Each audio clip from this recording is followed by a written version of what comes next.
I'm Christopher. I'm 32.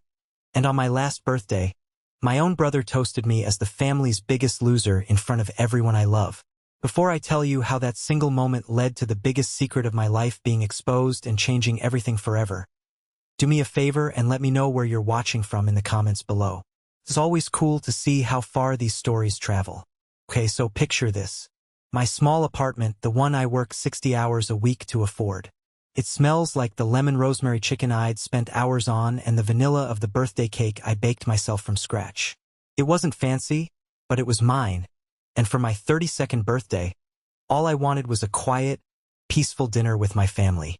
Just once. Of course, peace is a luxury my family doesn't trade in.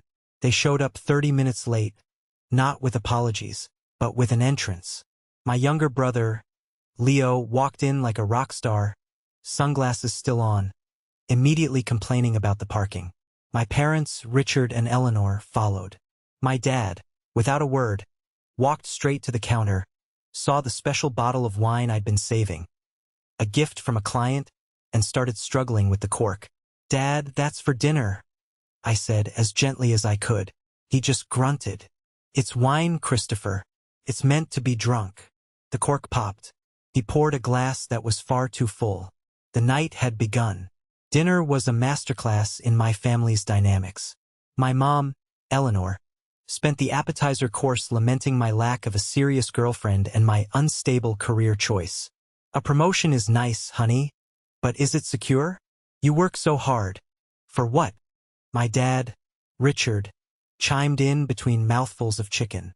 "He's not making real money yet, Eleanor. Let the boy figure it out. Not everyone is a born winner like Leo." He winked at Leo, who was, as usual, texting under the table. Leo, at 28, had never held a job for more than a few months. His life was a string of ventures and finding himself, all funded by a mysterious benefactor he jokingly called his patron. That patron was me. Then came the moment. The cake was on the table, candles unlit. Leo stood up, clinking his fork against his wine glass. A smirk played on his lips. The whole table, my parents, my Aunt Carol, my cousin Mark, all turned to him beaming. "A speech," my mother cooed. Leo raised his glass. "I'd like to make a toast," he said, his voice dripping with condescension. "To my big brother, Christopher. He's 32 now, still in this tiny apartment, still working that boring desk job. So let's all raise a glass to the biggest loser in this family." The table erupted in laughter. Not quiet chuckles. Loud, roaring laughter. My dad slapped the table. My cousin Mark howled. Even my mother had a wide, tight smile on her face. They thought it was hilarious. Something inside me snapped. A wire that had been stretched taut for 32 years finally broke. I slowly picked up my own glass. The table quieted slightly, expecting me to make a self-deprecating joke. I looked directly at Leo, my voice steady and cold. "And for the ones who just lost their streaming, grocery, and gas accounts." Silence. Absolute, deafening silence. Leo's smirk vanished. His face went pale. The glass slipped from his fingers, shattering on the floor. I pushed my chair back, stood up, and walked out of my own apartment, leaving my untouched birthday cake on the table. The party was over. The war had just begun. To understand why that moment happened, you have to understand the last 10 years of my life. You see, I wasn't just Christopher, the quiet software engineer. To my family, I was the bank. And my brother, Leo, was my #1 client. Started small right after college. I landed a decent job and Leo didn't. He was exploring his options. That exploration started with, "Hey Chris, can you spot me $50 for gas?" Which soon became, "My car broke down, it's a $2,000 fix." I paid it. Then he moved into his own apartment. I co-signed the lease because his credit was non-existent. Soon after, his rent was late. Then it was 2 months late. The eviction notice came to me. To avoid a black mark on my own record, I paid it. From then on, I just paid his rent directly. It was easier. He just needs some time to get on his feet. My mom would say, her voice soft and pleading, but Leo never got on his feet. He just got more comfortable on his back. His life was a curated Instagram feed of brunches, weekend trips, and music festivals. My life was a spreadsheet of expenses. His expenses. There was his car payment, his insurance, his cell phone bill. He had all the premium streaming services, Netflix, HBO Max, Spotify, all on my accounts. He even had a supplementary credit card linked to my name. I'd see the statements. Ubers everywhere because he didn't want to deal with traffic. Expensive dinners with friends he wanted to impress. Designer clothes. He had a nickname for me. He'd say it with a laugh when he was on the phone with his friends. Loud enough for me to hear. "Oh, that? Don't worry about it. My sponsor is taking care of it." He thought it was a riot. Meanwhile, I was living on ramen noodles for the last week of every month. I took on freelance coding projects on weekends, my eyes burning from staring at a screen for 16 hours a day, just to make sure Leo's lights stayed on. I remember one winter, the heating in my apartment broke. The landlord was slow to fix it, and I spent 2 weeks wearing my coat indoors because I couldn't afford a good space heater. That same month, I paid for Leo's ski trip to Colorado. He sent me a picture of himself on a ski lift, captioned, "Living the high life." I almost threw my phone against the wall. My best friend Sarah saw it all. We'd grab a cheap coffee, my one weekly indulgence, and she'd look at the dark circles under my eyes and just shake her head. "Chris, this is insane," she said one afternoon. "He's a leech. Your whole family is enabling him, and you're the one bleeding out. It's temporary." I'd lie, both to her and to myself. "Once his new venture takes off." Sarah just stirred her coffee, her expression grim. "There's always a new venture, isn't there? The podcast that never recorded an episode. The dropshipping business that never shipped anything. The life coaching certification he never finished. When are you going to wake up? This isn't helping him. It's crippling him." I knew she was right, but the guilt was a powerful chain. Every time I thought about cutting him off, my mother's voice would echo in my head. The guilt wasn't accidental. It was a carefully crafted tool, wielded with surgical precision by my mother, Eleanor. Whenever I even hinted at turning off the money tap for Leo, she would deploy her arsenal of emotional manipulation. I remember one phone call vividly. It was about 6 months before the infamous birthday party. I had just gotten a bill for Leo's credit card, over $3,000. On it was a charge for a weekend stay at a boutique hotel. I had been working overtime to build up my savings, hoping to maybe put a down payment on a small condo one day. That bill wiped out half of my progress. I called my mom, my voice shaking with a mixture of anger and exhaustion. "Mom, I can't do this anymore. Leo spent $3,000 last month. I can't afford his lifestyle." Her response was immediate, a soft, wounded sigh that traveled through the phone and twisted in my gut. "Oh, Christopher, don't be so dramatic. You know how sensitive Leo is. The world is a harsh place for a creative soul like him." "He's not a creative soul, Mom. He's an unemployed 27-year-old living off his brother." "You're the older brother," she'd say, her voice taking on a familiar, preachy tone. "It's your responsibility to look out for him. Family takes care of family. You're lucky you have a good head for numbers and things. Leo, he feels things more deeply than you or I. That kind of pressure, worrying about bills and a salary, it would crush him. It was always the same. Leo was a delicate flower, and I was the brutish gardener, expected to tend to him without complaint. My father, Richard, had a different, more direct approach. If my mother used guilt, my father used shame. I tried talking to him once, man to man. We were at a family barbecue. I pulled him aside, away from the crowd. "Dad," I started, "I'm worried about Leo. He has no ambition, no drive. My supporting him isn't helping." My dad took a long sip of his beer and looked at me with an expression of profound disappointment. "Your problem, Christopher, is that you're petty. You're keeping score. Is it really so hard for you to help your own brother? I never had a brother to help me. Be grateful. A promotion at some tech company doesn't make you a man. Taking care of your blood? That does." He clapped me hard on the shoulder. "Stop being so selfish." "Selfish? The word echoed in my ears. I was working myself to the bone, sacrificing my own future, my own happiness, and I was the selfish one. Even extended family played their part. My Aunt Carol, my dad's sister, was the peacekeeper. Whenever tensions rose, she would swoop in with her sweet smile and calming voice. Now, she'd say, putting a hand on my arm. Let's not fight. We're family. Christopher, you're so stable and responsible. It's a gift. You're the rock of this family. We all appreciate you so much for what you do for Leo. It was a compliment wrapped around a cage. She was praising me for staying in my box, for being the reliable utility they all depended on. At the time, I thought she was just a kind woman who hated conflict. I had no idea she had her own reasons for keeping Leo dependent on me. I wouldn't find that out until much, much later. They had created a perfect system. My mother managed the emotional side. My father handled the shame, and the rest of the family provided the reinforcing chorus. And in this system, I had only one role: to provide. My feelings, my dreams, my struggles, they were all irrelevant. But the deepest cut, the one that festered beneath the surface for years, wasn't about the money. It was about a dream they took from me.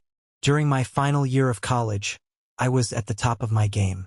I was a straight-A student in computer science, and I had an opportunity that felt like winning the lottery.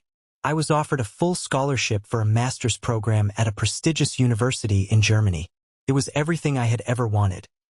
A chance to study abroad, to work with leading minds in my field, to see the world beyond my hometown. My acceptance letter was my golden ticket. I had my passport, my plane ticket was booked. I had saved up a few $1,000s to cover my initial living expenses. I was 2 weeks away from leaving. Then I got the call. It was my mother, and she was hysterical. "It's Leo," she sobbed. "He's in trouble. Real trouble." Leo, who was 19 at the time, had fallen in with a bad crowd. He'd racked up a massive gambling debt, $10,000, to some very unsavory people. They had given him 48 hours to pay up, or they were going to, in their words, break his legs. I rushed home. The scene in our living room was chaos. Leo was pale and shaking, a ghost of his usual arrogant self. My father was pacing back and forth, his face purple with rage. My mother was weeping on the sofa. "How could you be so stupid?" my father roared at Leo. "I don't have it," Leo cried. "I don't have the money." Then all eyes turned to me. "Christopher," my mother said, her voice trembling, "your savings. The money for Germany." My blood ran cold. "No, Mom, that's for my tuition deposit and my apartment. It's for my future." "What future?" my father snapped, his anger redirecting to me. "Your brother might not have a future if we don't fix this. Are you going to fly off to Europe and sip champagne while your brother gets beaten to a pulp? Is that the kind of man you are?" They hammered at me for hours. They told me I was abandoning them. They said that my education was a selfish luxury when Leo's life was on the line. They questioned my love, my loyalty, my very character. They knew my weakness, my desperate need for their approval. In the end, I broke. The next day, I walked into my bank, my acceptance letter feeling like a lead weight in my pocket. I withdrew every penny I had. I never told them that part of that money was a small college fund my grandfather had left specifically for me, a man who always believed in my potential. I handed the cash over. The debt was paid. I canceled my flight. I deferred my admission to the program, telling myself I'd go the next year. But the next year there was another crisis, and another the year after that. The dream of Germany faded, replaced by the reality of my responsibilities. It became a ghost that haunted me, a quiet reminder of the life I could have had, and they never, ever thanked me for it. In their minds, I had simply done my duty. That sacrifice was the foundation of the rage I felt at my birthday party. When Leo called me a loser, he wasn't just insulting my apartment or my job. He was mocking the very life I was forced to live because of him. And so, as I walked away from that shattered wine glass and my untouched cake, I was also walking away from that version of myself. The dutiful son, the responsible brother, the family's rock. He was gone. and I wasn't sure who was left. That night, my phone buzzed. It was a text from Leo. Not an apology. Not a question asking if I was okay. It said, "Your Netflix isn't working. Fix it." I stared at the text message, the blue light of the screen illuminating my face in the darkness of my car. "Your Netflix isn't working. Fix it." Not even a please. The sheer, unadulterated entitlement of it was breathtaking. It was as if the scene that had unfolded less than an hour ago, the shattered glass, my silent departure, as if none of it had happened. For a moment, the old Christopher, the path of least resistance Christopher, considered just logging in and resetting the password, just to make the problem go away. But then I thought of his smirk, the laughter, the word loser. My thumbs moved, typing out a reply that was 10 years overdue. "Not my problem anymore. You'll figure it out." I hit send before I could second-guess myself. The reply came back instantly. What's that supposed to mean? I'm in the middle of a show. I didn't answer. I just started my car and drove, with no destination in mind. A few minutes later, another text. "Dude, my grocery delivery from Instacart was just canceled. The payment didn't go through. What did you do?" Again, I ignored it. I could picture him perfectly, sitting on his couch, annoyed that his seamless, effortless life had hit a minor speed bump. The idea that the road itself had been permanently closed off hadn't even occurred to him yet. Then my phone started ringing. It was Leo. I let it go to voicemail. He called again. Voicemail. A third time. Voicemail. A text notification popped up. A wall of text from Leo. "I can't believe you. You're so petty. Are you really doing this over a joke?" "A joke, Chris? You're going to starve me out because your feelings got hurt? Grow up. I need to eat. Turn the card back on." I kept driving. Then the next wave of the assault began. My mother. Her text was softer, laced with concern. "Christopher, honey, are you okay? Leo said your cards aren't working. Is everything all right with your job?" This was her classic move. Frame the problem as a concern for my well-being. I replied, "My job is fine.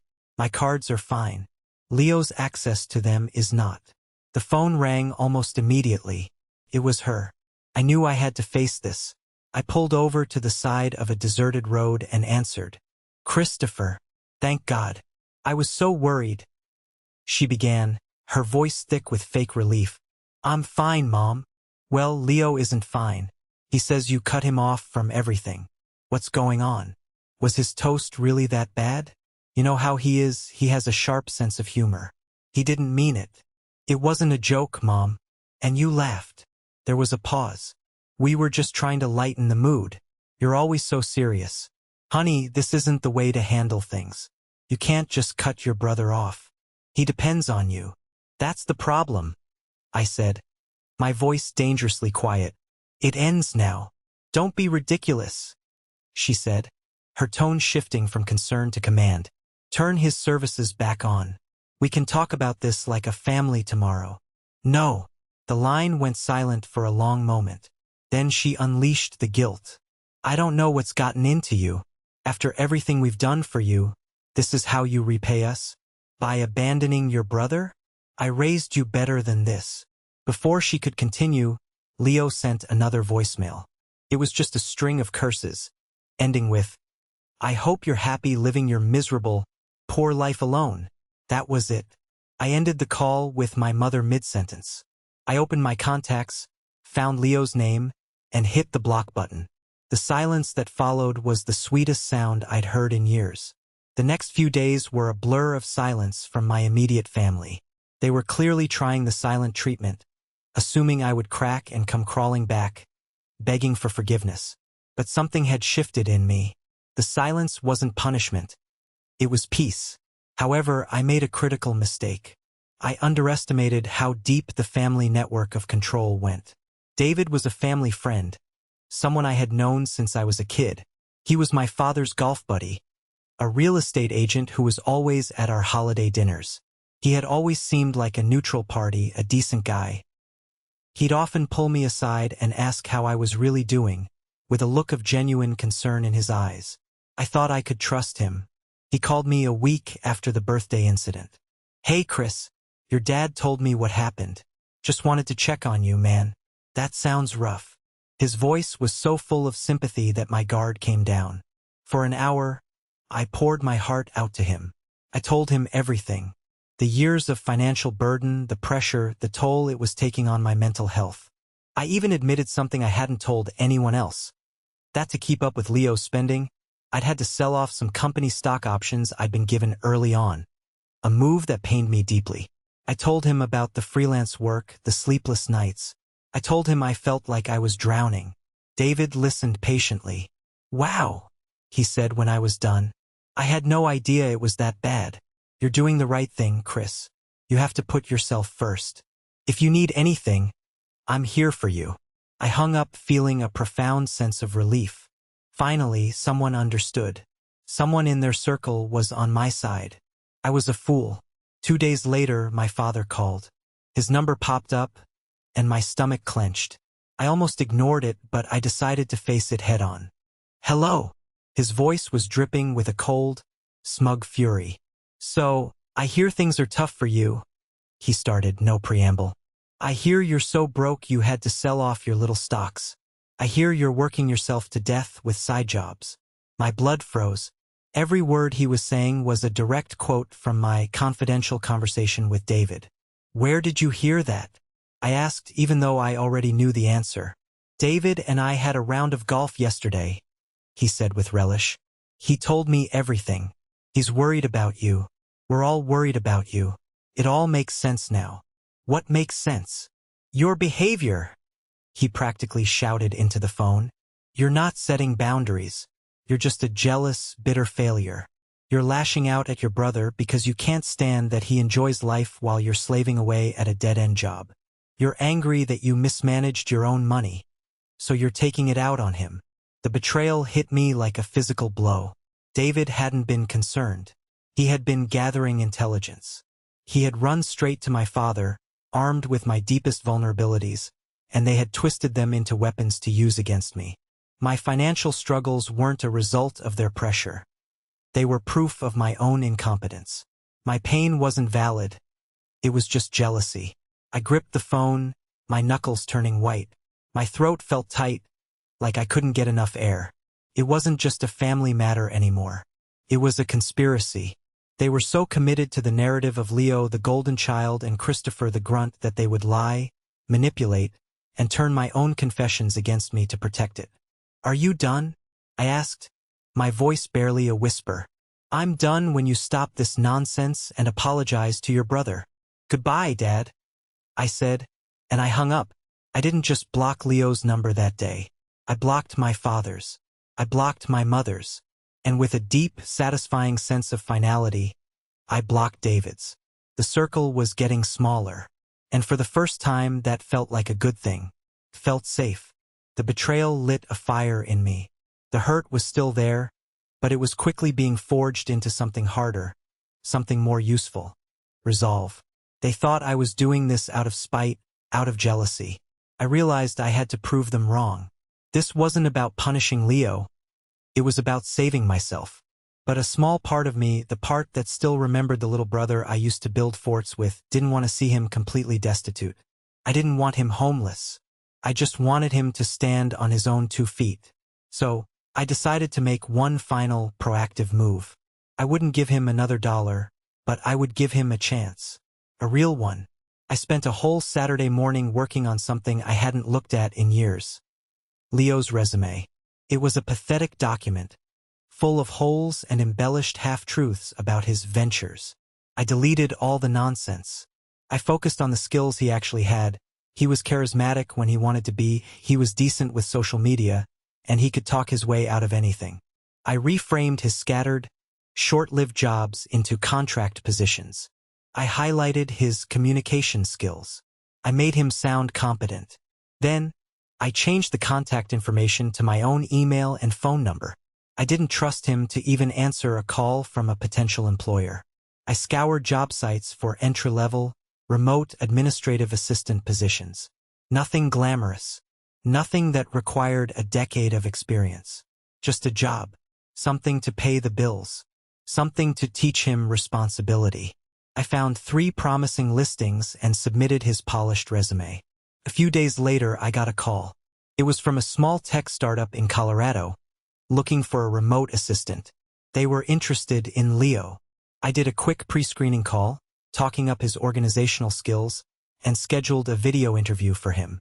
Now came the hard part. I unblocked Leo's number for what I vowed would be the last time. I called him.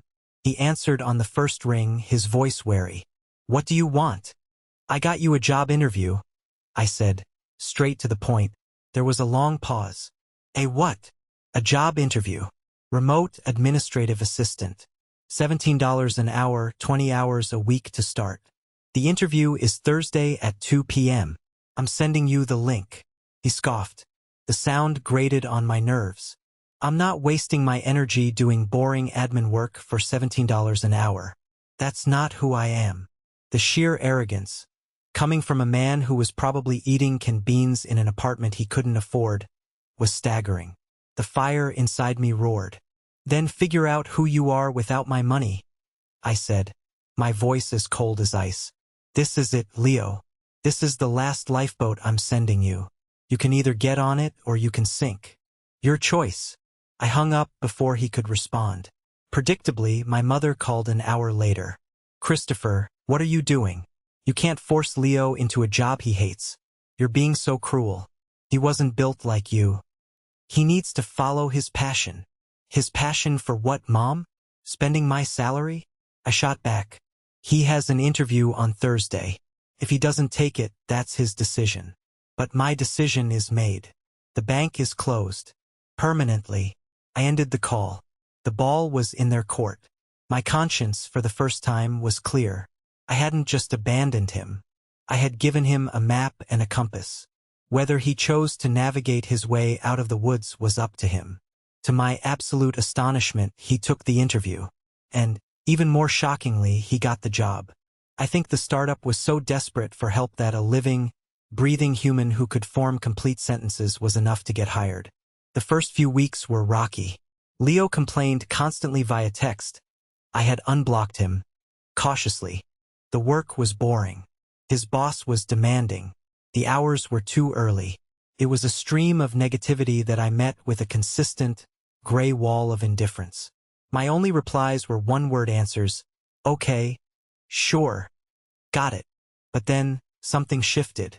The complaints slowed down. He actually seemed to be working.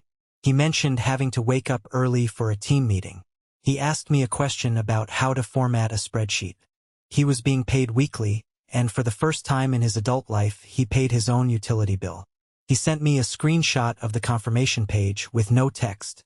It was a silent, grudging admission of a tiny victory. Our family, of course, reacted as if he had just won a Nobel Prize. My parents called me not to thank me, but to gush about Leo. "He's so dedicated," my mother chirped. "He's a natural at this corporate stuff. He just needed the right opportunity to shine." My father was equally delusional. "See? The boy's got grit. Always knew he had it in him. Just needed a little push." They completely erased my role in the process. In their revised history, Leo had heroically pulled himself up by his bootstraps. I was just a footnote. The old me would have been furious. The new me just found it sad. The most surreal moment came about a month into his job. He sent me a text. "Hey, can you look at this?" It was a link to a Google Sheet. It was a budget. A simple, rudimentary budget, but a budget nonetheless.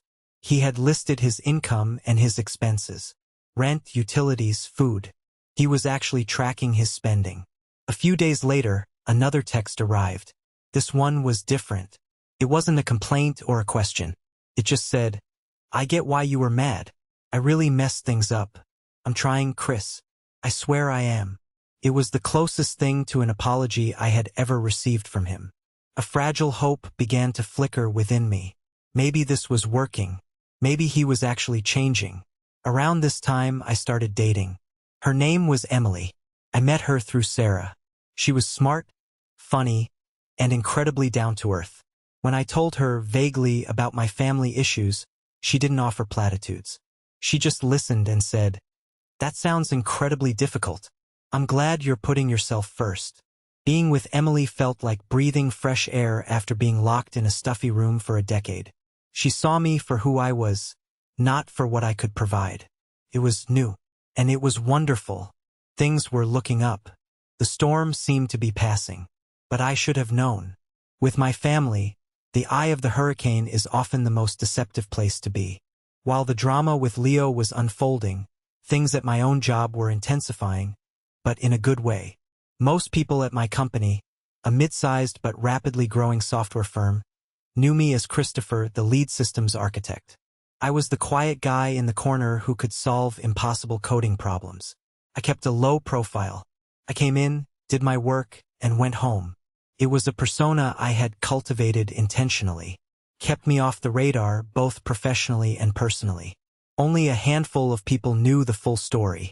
One afternoon, I got a summons to the office of our CEO, a sharp, no-nonsense man named Mr. Sterling. I walked into his spacious corner office, the city skyline sprawling out behind him.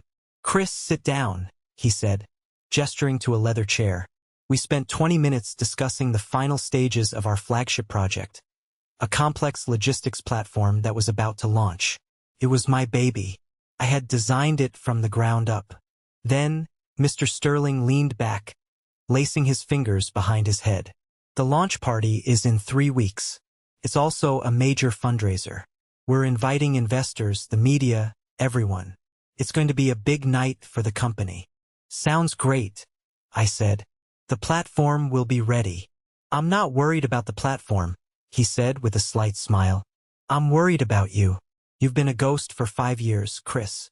The silent partner. The man behind the curtain. Don't you think it's time for people to know who really built this place?" The truth was, I wasn't just an employee. I had met Mr. Sterling when the company was just an idea sketched on a napkin. I was his first partner. I had invested my own small inheritance from my grandfather, the portion I hadn't used to pay off Leo's gambling debts, to get the company off the ground. In return, I received a substantial chunk of equity. I was a co-founder and, on paper, the largest single shareholder. But I had insisted on anonymity. I took a salary and a title that wouldn't draw attention. Part of it was my introverted nature, but a bigger part was my family. I couldn't bear the thought of them knowing. If they treated me like an ATM when they thought I was just a mid-level engineer, what would they do if they knew I was wealthy? The demands would become suffocating. My life wouldn't be my own. "I'm not sure, Mr. Sterling," I said honestly. "The low profile works for me." He nodded, understanding. "I respect that. But at this launch, I need to give credit where credit is due. I need to tell the story of how we started. Your story is a huge part of that.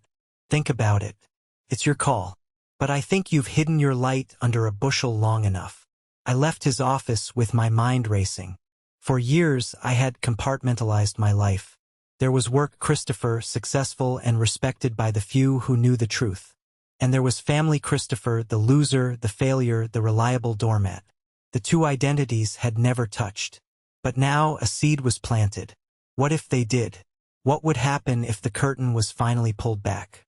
The thought was both terrifying and, for the first time, exhilarating.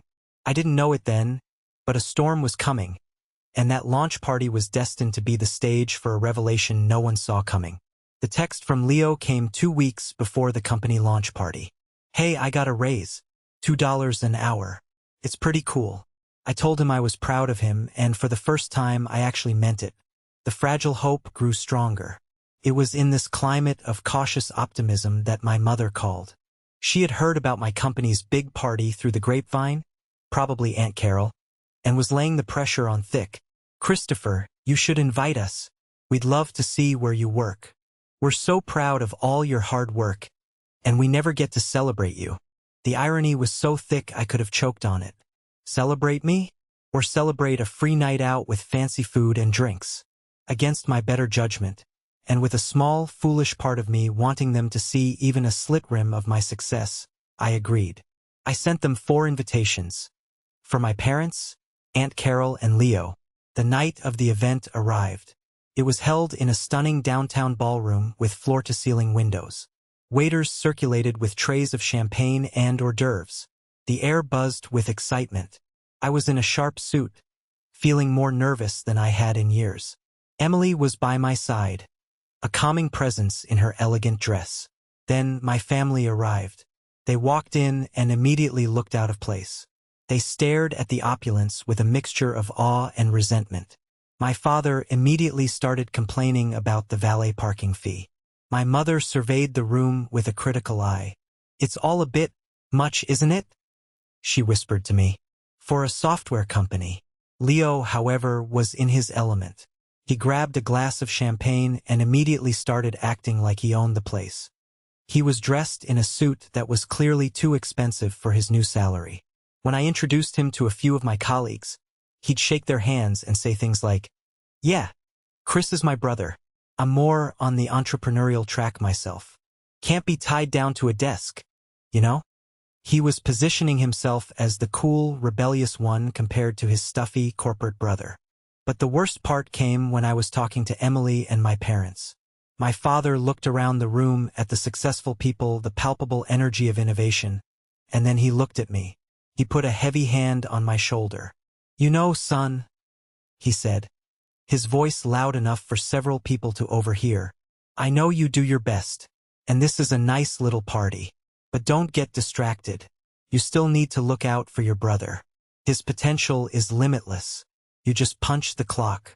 He's going to change the world." I just stood there, speechless. Emily's hand found mine, her grip tightening.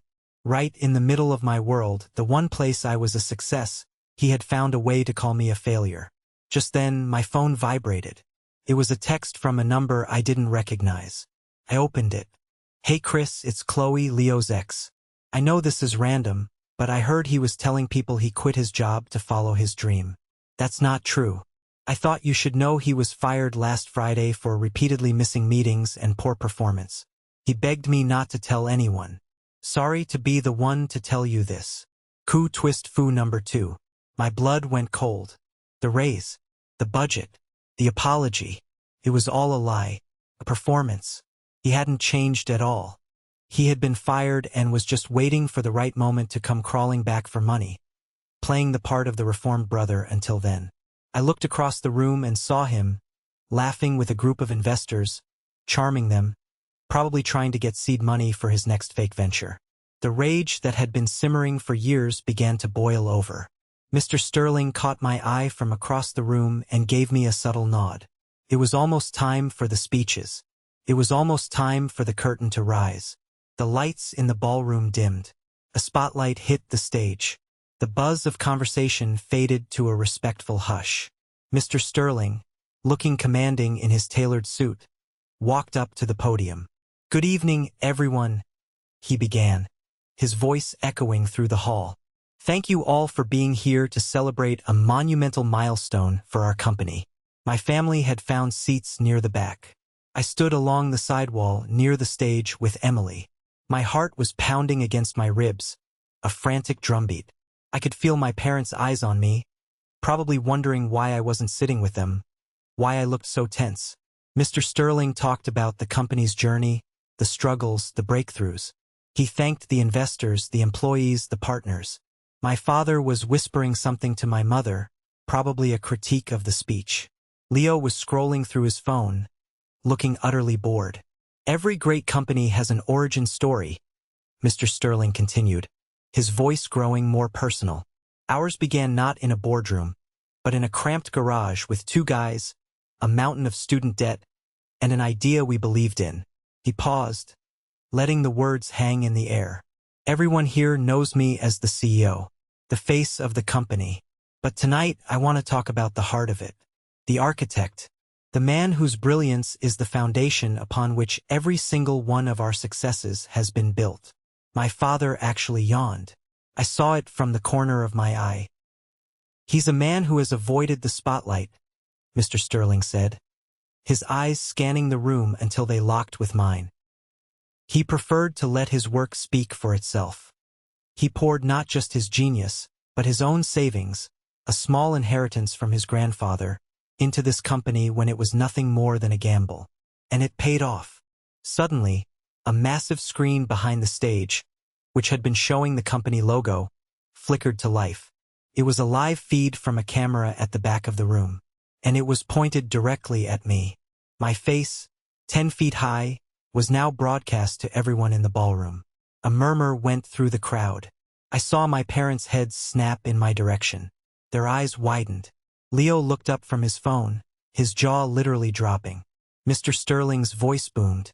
"Ladies and gentlemen, it is my profound honor to finally, officially, introduce you to my co-founder, our largest shareholder, and the chief architect of our entire system, Christopher." The room exploded into applause. It was a wave of sound, a thunderous roar of recognition. People were turning, pointing, smiling at me. My colleagues, the ones who knew, were cheering the loudest. I just stood there, frozen in the spotlight, my face on the giant screen. And then I looked at my family. The color had drained from their faces. My father's mouth was agape, his smug expression replaced by one of utter, slack-jawed disbelief. My mother's hand was pressed against her chest, her eyes wide with shock. Aunt Carol looked like she had seen a ghost.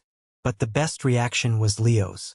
He was staring at the screen, then at me, then back at the screen. The charming, arrogant mask had shattered, replaced by a look of pure, unadulterated horror. The blood rushed to his face, then drained away, leaving him looking pale and sick. He understood. In that one public moment, his entire worldview, his entire sense of superiority, had been nuked from orbit.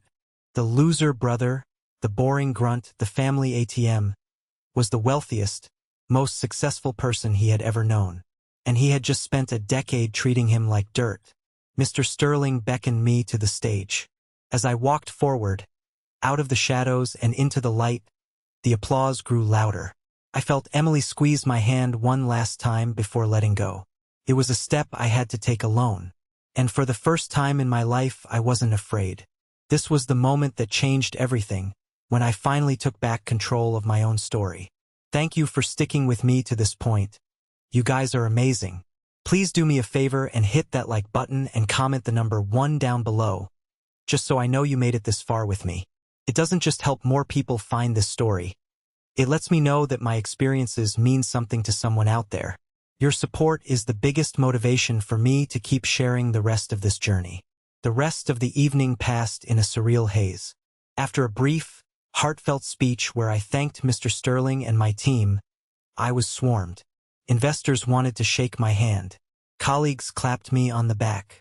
People who had barely known my name were suddenly treating me like royalty. I avoided my family. I saw them huddled in their corner, watching me. They didn't leave. They just stood there, looking lost and small in a world that was suddenly mine. When the event finally wound down, I knew I couldn't put it off any longer. I found them by the coat check, a silent, miserable-looking group. "I'll drive you home," I said. It wasn't a question. The drive was the most excruciatingly silent 20 minutes of my life. The air in my car, a modest but comfortable sedan they had probably once scoffed at, was thick with unspoken words. I had the driver's seat. I controlled the car. And for the first time, I controlled the entire dynamic. The power shift was palpable. My mother tried to break the silence first. She cleared her throat. "Christopher," she began, her voice small and tentative. We had no idea. Why didn't you ever tell us?" I didn't answer. I just kept my eyes on the road. My silence was a wall she couldn't climb. My father tried next, attempting a gruff, man-to-man tone that now sounded laughably hollow. "That Sterling fellow seems like a good man. You did well for yourself, son. We're proud." Proud. The word sounded like poison in the enclosed space. Proud now? Where was that pride when I was working overtime to pay for Leo's bar tabs? Where was it when they were laughing at my birthday party? I remained silent. Leo was in the back seat, wedged between my father and Aunt Carol. He hadn't said a single word. I glanced in the rearview mirror. He was staring out the window, his face a pale, ghostly reflection in the glass. The cocky bravado was gone, replaced by a cowering shame. He looked like a child who had just been caught in a lie too big to escape. They had spent years crafting a narrative, a family mythology where I was the dependable, boring loser and he was the brilliant, misunderstood star. I had just burned that storybook to the ground in front of 300 people. They didn't know what to say because their entire script had been rendered useless. My silence was my answer. It was my weapon. It told them everything they needed to know. The man who had driven them to the party was not the same man who was driving them home. And things would never, ever be the same. When I pulled up to my parents' house, I put the car in park but left the engine running. The message was clear. I was not staying. They didn't move. They clearly expected or hoped that we would all go inside and have a family talk, where they would try to recalibrate, to absorb this new reality into their world, to figure out their new angle of attack. "Aren't you coming in?" my mother asked, her voice laced with a desperate hope. "No," I said, turning to face them for the first time. I looked at each of them in turn. My mother, her face etched with confusion. My father, his expression a mixture of anger and bewilderment. And Leo, who couldn't even meet my eyes. "We need to talk about this, Christopher." My father insisted, his authoritative tone returning. But it was weak now, a shadow of its former power. I finally spoke, my voice calm and measured, devoid of the anger and hurt that had fueled me for so long. All that was left was a cold, hard clarity. "There's nothing to talk about," I said. "For years, you have treated me as a utility, not as a son or a brother. You valued me only for what I could provide, and you resented me for it at the same time. You laughed when I was insulted. You enabled a destructive lifestyle that nearly broke me. You dismissed my struggles and magnified my flaws to make yourselves feel better." I paused, letting the words settle. "That ends tonight. The life you saw on display tonight, I built that. I built it with no help from you. In fact, I built it while carrying all of you on my back. And I'm done." "Son," my dad started. "You're being emotional." "No," I cut him off. "I'm being logical. Here are the new terms. Our relationship, if it is to continue, will be one of mutual respect. You will not ask me for money. You will not ask me to solve your problems. You will not interfere in my life or my relationships. We can see each other on holidays if I choose. But the daily entanglement, the drama, the manipulation, it's over." I then turned my gaze to Leo in the rearview mirror. "And you," I said, "you are on your own. I know you were fired. Don't ever come to me for money again. It's time to grow up." Tears started to well up in my mother's eyes. "You can't do this," she whispered. "We're family." "A family doesn't do what you did," I said, my voice final. "This isn't a negotiation. This is a declaration of independence. Now, please get out of my car." They sat there for a moment, stunned into silence. Then, slowly, wordlessly, they opened the doors and got out. They stood on the curb like strangers, watching as I put the car in drive and pulled away, not even looking back in the rearview mirror. I was driving toward my own life, and for the first time, there was no one in the passenger seat trying to grab the wheel. The year that followed was like stepping out of a black and white movie into full, dazzling color. With the truth out in the open, I stopped hiding. I took my rightful place at the company, not just as a coder but as a leader. I embraced my role as co-founder, and I found that I was actually good at it. The crippling anxiety that had followed me for years began to recede, replaced by a quiet confidence I never knew I possessed. But the biggest change wasn't professional. It was personal. Free from the constant drain of my family's manufactured crises, I had so much energy. Energy to invest in my relationship with Emily, which blossomed into something deep and beautiful. We moved in together, into a house with a small backyard, something I'd never dreamed I could afford. We hosted barbecues for our friends, for Sarah and her husband, for my colleagues. We were building our own family, one based on choice and mutual respect, not obligation and guilt. This was my new family. Sarah, who had been my rock, was like a sister. Mr. Sterling became a mentor and a father figure. Ben, an older colleague who had always offered quiet words of wisdom, became a trusted confidant. They were the people who had seen my worth long before it was announced on a stage. Emily was the center of this new world. She taught me what a healthy partnership looked like. There was no scorekeeping, no manipulation. When she had a problem, she told me. When I was struggling, I could tell her without fear of my words being twisted and used against me. We were a team. One evening, we were sitting in our backyard, watching the sunset paint the sky in shades of orange and purple. "You seem different," she said, resting her head on my shoulder. "Lighter." "I am," I said, and it was the truest thing I'd ever said. I feel like I spent 30 years walking around with a 100-pound backpack on, and I didn't even realize it until I finally took it off. I did have some contact with my family. I sent a simple, generic card for birthdays and Christmas. My mother would occasionally send me long, rambling texts, full of passive-aggressive comments and attempts to make me feel guilty. I would reply with a single, polite sentence, giving her nothing to latch onto. I was a gray rock. My father and I didn't speak at all. I was building a life so full of joy and peace that there was simply no room for their toxicity. I was finally living the life I had sacrificed for them, but I was living it for myself. And it was better than anything I could have ever imagined. The ghosts of the past were still there, but they were fading, growing quieter with every sunrise in my new, peaceful world. While my life was expanding, theirs was contracting.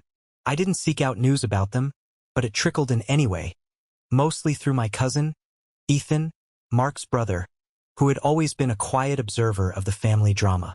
Leo, as expected, crashed and burned spectacularly. Without my income to support his delusions of grandeur, his life unraveled. His attempts at being an entrepreneur were disastrous. He tried to launch a line of t-shirts, but never managed to print more than a few samples. He talked about becoming a crypto day trader and lost the little money he had. He couldn't hold down a job because every position was beneath him. Eventually, evicted from his apartment, he had no choice but to swallow his pride and move back home into his childhood bedroom. The golden child had returned to the nest, not in triumph, but in total defeat. His failure had a domino effect. My parents, who had lived comfortably for years, were now shouldering the full financial burden of a grown man with expensive tastes and no income. My father had to postpone his retirement. They had to sell their large family home, the one they'd been so proud of, and downsize to a small condo. The stage for their family theater had been sold off to pay for the lead actor's refusal to get a real job. The most surprising revelation, however, came from Aunt Carol. About 6 months after the party, she called me. Her voice was syrupy sweet, as always. After 5 minutes of pleasantries, she got to the point. She was in a bit of a financial bind and was wondering if I could help her out with a small loan. This was my chance. "I'm sorry, Aunt Carol, but I have a strict policy about not lending money to family," I said, my voice polite but firm. Her tone soured instantly. "Well, I never, after all I've done to try and keep this family together. I was only asking because I was so generous with Leo, and it's left me a little short." My ears perked up. Generous with Leo? She must have realized her mistake, because she started to backtrack, but it was too late. I pressed her, and the truth finally tumbled out. For years, she had been borrowing money from Leo. Hundreds, sometimes thousands of dollars. Of course, it wasn't his money. It was mine. She had been taking a cut. Her constant calls for peace and family harmony weren't about love. They were about protecting her secret source of income. She needed me to keep funding Leo so she could keep skimming off the top. Coup twist foo number 3. The final piece of the puzzle clicked into place. She wasn't a peacekeeper. She was a parasite, just like the rest of them. The entire family system wasn't just dysfunctional. It was corrupt, rotten to the core. Hearing all this didn't bring me satisfaction. It just brought a profound sadness. They had all made their choices. They chose pride over humility, image over substance, and entitlement over effort. And now they were living with the consequences. I hadn't destroyed them. Their own actions had. I had just stopped being the foundation that held up their house of cards. And without me, it had collapsed, as it was always destined to do. It's been 2 years now since that birthday party. 2 years since I chose myself. My life is quiet, and I mean that in the best possible way. The constant hum of anxiety is gone. The phone doesn't feel like a bomb that could go off at any moment. It's just peaceful. Emily and I got married last spring. It was a small ceremony in our backyard with our chosen family. Sarah gave a speech that made everyone cry. Mr. Sterling walked me down the aisle, a gesture that meant more to me than he'll ever know. My biological family was not invited. I sent them a photo afterward. My mother's only reply was, "The flowers were nice." A few weeks ago, on a quiet Sunday afternoon, I got a text from a number I didn't have saved, but I knew who it was. It was Leo. The message was short. "I'm working at a coffee shop. It's not much, but I'm paying my own bills. I'm sorry, Chris, for everything." There was no request for money. There were no excuses. It was the first honest communication I had received from him in my entire adult life. I stared at the message for a long time. The old me would have jumped at the chance to fix things, to dive back in. But the new me is wiser. I didn't reply, but I didn't block the number either. Forgiveness is a complicated thing, isn't it? It's not about forgetting. It's not about letting someone who hurt you back into your life to do it all over again. I think, for me, forgiveness is just letting go. Letting go of the anger, the resentment, the hope that they will ever be the family I needed them to be.